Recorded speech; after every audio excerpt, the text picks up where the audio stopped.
पाणी हा विषय फार महत्त्वाचा आहे. म्हणजे मी 14मध्ये या ठिकाणी आलो होतो तेव्हाचा जो उन्हाळा बघितला होता, पाणी टंचाई बघितली होती. त्यानंतर आम्ही त्याचं प्रॉपर प्लॅनिंग केलं होतं. परंतु तेव्हाची परिस्थिती आणि आत्ताची परिस्थिती फार मोठा फरक आहे. कारण सिडकोचा हा मोठा एरिया आपल्याकडे आलेला आहे. त्यामुळे गरज देखील फार मोठी वाढलेली आहे आणि त्या दृष्टीने अमृत योजना असेल, सिडकोच्या मदतीने बाकीच्या इतर काही योजना करता येतात का, किंवा MMRDचे काही फंड्स आपल्याला आणता येतील का, अधिक स्मार्ट सिटीच्या अंतर्गत काही आपल्याला नव्याने प्रस्ताव पाठवून ते आपल्याला अनुदान मिळू शकतं का, या बाबतीमध्ये जास्तीत जास्त प्रयत्न करण्याकडे माझा कल राहील.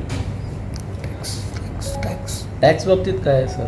मालमत्ता कराचा खूप मोठा कळीचा मुद्दा आहे. अजूनपर्यंत न्यायालयाचा तो सुरू आहे. न्यायालयाने काही डायरेक्शन्स दिले. तुम्ही दिलासा देणारा कोणता निर्णय नागरिकांसाठी, करदात्यांसाठी घेणार आहात? प्रकरण न्यायप्रविष्ट आहे आणि आत्ताच्या घडीला नवीन आचारसंहिता पण सुरू आहे.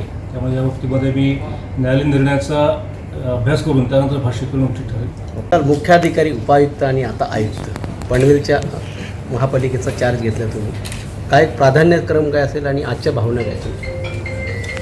आजच्या भावना फार संमिश्र आहेत. राज्यघटना, शासनाचे कायदे, नियम, शासन निर्णय याच्या अंतर्गत महानगरपालिकेचा हा जो कारभार करायचा आहे, त्या कारभारामध्ये लोकाभिमुख प्रशासन, लोकांच्या दृष्टीने सुशासन, पारदर्शकता ही आणण्याच्या दृष्टीने हे प्रशासन कार्यरत राहील. या महानगरपालिकेपुढे असलेली जी काही बरीच चॅलेंजेस आहेत त्या बाबतीमध्ये पूर्णपणे अभ्यास केला जाईल. या महानगरपालिकेच्या स्थापनेच्या वेळेस मी या ठिकाणी होतो, हे खरं म्हणजे माझं भाग्यच होतं.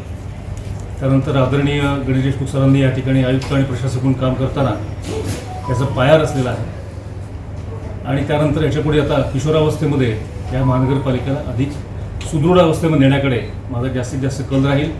याच्यामध्ये आर्थिक पाया भक्कम करणे आणि नागरिकांना जास्तीत जास्त लोकाभिमुख सेवा उपलब्ध करून देणे यासाठी पारदर्शक पद्धतीने कार्य करण्याचा माझा मानस आहे. ABP माझा, उघडा डोळे बघा नीट.